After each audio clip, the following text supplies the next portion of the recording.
দেখা যাক, ভোটারদের উপরে নির্ভর করবে, কারণ কেউ এখনো পর্যন্ত হতাশ করেনি, সবাই বলছে যে ইনশাল্লাহ ভোট দিব।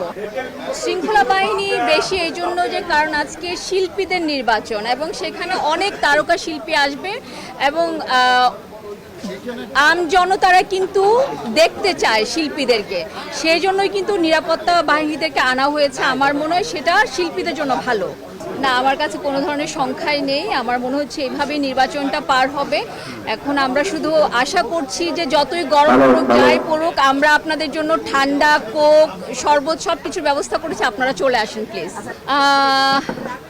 আমরা আসলে শিল্পীদের জয়টাই চাই, শিল্পীরা যাকে জয়যুক্ত করবে সেটাই তো মানতে হবে।